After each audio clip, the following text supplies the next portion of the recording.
A 23-year-old kid just did something he waited his whole young career for. He won. And he did it at the most famous track in all of racing. Carson Kvapil finally reached victory lane at the Brickyard, and the man who owns his team, Dale Earnhardt Jr., could not stop the tears. This was more than just a win. It was years of hard work paying off in one big moment. Let's start with the race itself. Carson Kvapil drives the #1 car for JR Motorsports. On Saturday, he ran the Pennzoil 250 at Indianapolis Motor Speedway. He started the race in second place. He stayed near the front the whole day. He kept himself inside the top 5 through every stage. Then came the big move. On lap 22, Kvapil passed his own teammate, Chastain, and took the lead. After that, he never looked back. He held the top spot and drove away from the field. When it was over, Kvapil beat teammate Justin Allgaier by just 0.643 seconds. It was close, but it was his. This was his first career win in the O'Reilly Series. And get this, it came in his 64th start. Before Saturday, he had finished second 5 different times. 5 times so close. Saturday, he finally broke through. Think about that for a second. 5 second-place finishes. That is 5 times he was one of the fastest guys who still did not win. Second place stings. It means you were right there and just missed. For a young driver, that can wear on you, so this first win was not just a trophy. It was a heavy weight lifted off his shoulders. And the Brickyard is not just any track. It is one of the most special places in all of racing. Drivers dream about winning here. A trip to this victory lane means something extra, so for Kvapil to grab his very first win right here makes it that much sweeter. Now here is the part that makes this even bigger. Look at who finished behind him. Justin Allgaier came in second. Chastain took third. Elliott took fourth. All 4 of them drive for JR Motorsports. That is right, one team took the top 4 spots. That had never happened before in the history of this series. Dale Jr.'s team owned the whole front of the race. For a team owner, that is a dream day. Every car you put on the track ran up front. That kind of result does not happen by luck. So it is no wonder Dale Jr. got emotional. He has won plenty as a team owner. But this one hit different. He talked to CW Sports right after the race, and he could barely hold it together. "Oh man, it's been a long time coming," Dale Jr. said, fighting back tears. He's Kvapil like a son almost. You know you work with these guys for so long, and you work so hard. He kept going. He talked about the effort his team puts in for every driver. "We work so hard with Josh Berry and all our drivers, and you just want them to have success, and he's got to win to keep going," Dale Jr. said. "You got to win it if you want to keep this deal going, and he got so close, and I'm just so happy for him, for Travis, his dad, for Caden, his brother." You could feel how much it meant. This was not just business, this was family. And the win means even more when you know what happened just 1 week before. At Atlanta, Kvapil had a win right in his hands, but he let it slip away to his teammate Justin Allgaier. After that race, Dale Jr. sat down and had a serious talk with the young driver. It was a tough moment. But Kvapil listened. And at Indianapolis, he answered back the best way he could. He won. But Dale Jr. was not the only one crying happy tears. Carson's dad, Travis Kvapil, was feeling it too. And Travis knows racing. He is a former Truck Series champion, so this win meant the world to him.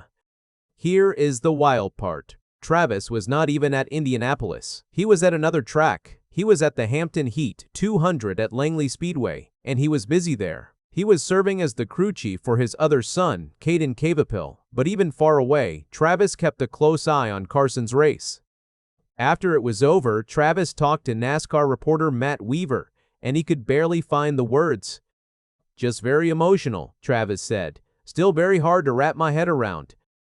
I mean, I felt like it's been almost 2 years we've been working on winning O'Reilly race, like from the second race at Dover that he lost. I mean, it's hard to believe for me that we are this far down the road and it's taken this long, but he's so consistent, he's so solid, takes care of his race cars, and today, he finally got it done." That consistency is a big part of why this team believed in him. He may not have won before Saturday, but he was always right there. The speed was real. The results just had not come yet. You could hear all those years of work in his father's voice. But not everything about the day was perfect. There was one small problem, and it started a bit of drama. After Kvapil won, he was so excited that he did a burnout right across the Yard of Bricks. If you don't know, the Yard of Bricks is a famous strip of old bricks at the start-finish line at Indianapolis. It is sacred to race fans, and doing a burnout on it is frowned upon. Drivers are asked not to do it. NASCAR actually tried to warn him. They radioed him on the cool-down lap to remind him of the rule. But there was a problem. Kvapil never heard the message. He had already unplugged from his radio. He talked about it later in the press conference, and he owned up to it. I looked at that about 20 minutes after the race and I was like, probably wasn't good, Kvapil said. I was unplugged from the radio, so I have no idea if they said anything or not. Yeah, I made a little bit of a mistake there, probably. Dale Jr. stepped in to smooth things over. He went to social media and posted an apology for his driver. Our apologies. The driver was unplugged from his radio when NASCAR sent the reminder, Dale Jr. wrote. Lots going on when that all went down. Certainly regret any inconvenience. The burnout did leave a mark. Just over an hour after the party ended, workers at Indianapolis Motor Speedway were out on the track. They were on their hands and knees, scrubbing the bricks by hand. They worked to clean off the black streak of rubber. A local reporter named Angela Morian from Wish TV caught the whole thing on video. But here is the thing. Kvapil is not the first driver to break this rule, not even close. Back in 2015, NASCAR star Kyle Busch did a burnout across the bricks after his win in the Saturday race. Fans were not happy. The Speedway was not happy either. But Busch went on to sweep the whole weekend, and after he won his first Brickyard 400 on Sunday, he was smart. He kept that celebration far away from the start-finish line. And he is not the only big name.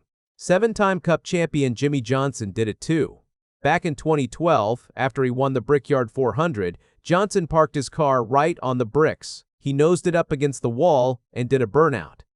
So if Carson Kvapil made a mistake, at least he is in good company. Some of the biggest names in the sport did the exact same thing, and they turned out just fine.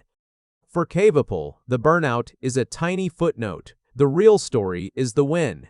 After 64 starts and 5 heartbreaks, the 23-year-old finally got the job done. He did it at the Brickyard. He led a JR Motorsports top 4 sweep, and he made his team owner cry tears of pure joy. And this win could change everything for Carson Kvapil going forward. Dale Jr. said it plain and simple. A driver has to win if he wants to keep his ride. Now Kvapil has done exactly that. He has proven he can close out a race on the biggest stage in the sport. The pressure that built up over 5 near misses is gone. The monkey is off his back. What comes next is anyone's guess. But one thing is clear. This young driver is no longer chasing his first win. Now he is chasing his second. And after Saturday, nobody should doubt he can get it.